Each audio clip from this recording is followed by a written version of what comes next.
Mr. Incumbent Supermer's Batch Representative, now your BAC Councilor. It was freshly orientation back then when I wanted to be part of Council. I did not have the courage to apply for Batch Rep, but I wanted to be at least part of the CAPH program.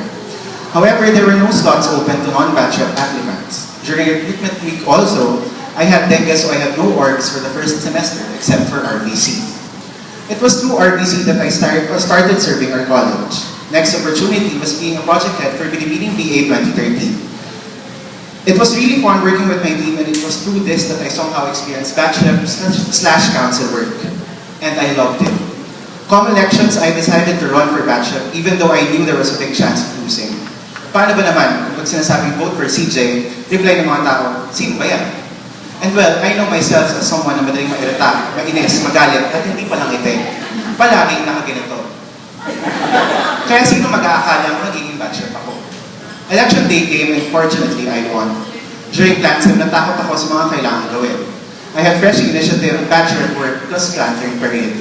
Problem ko is how to be mabait and friendly to freshies, how to organize bakbakan, kahit man hindi ako sumasayaw at ng sports, how to organize batch bondings, knowing na konti pa lang kilala ko sa batch. Plus marami pa kami. How to make a lantern, lalo na di ako artsy person. Maraming beses ako natakot, pero lahat yun nalampasan ko. Thank you, Council, for making me realize I can do more and be more. Ngayon, I can say that I am friendlier na. Kahit man di pa rin ako palangiti, mas malakausap naman ako sa mga tao. Natuto rin ako makisama at umintindi ng mga tao. Kahit man naiirita sa rami ng tanong o reklamo, o dahil sa mga hindi nagtatrabaho, I learned how to handle these things properly at nang di pagalit. Mas nagkaroon din ako ng confidence sa sarili ko.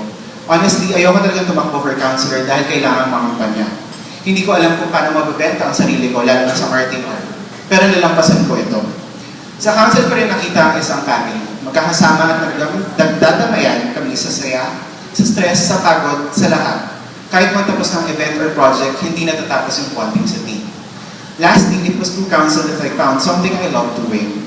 Kahit man patong-patong ang trabaho at walang katapusan at masasabing thankless job, okay lang dahil I love what I'm doing, I love the people I am working with, and I love the people I am serving.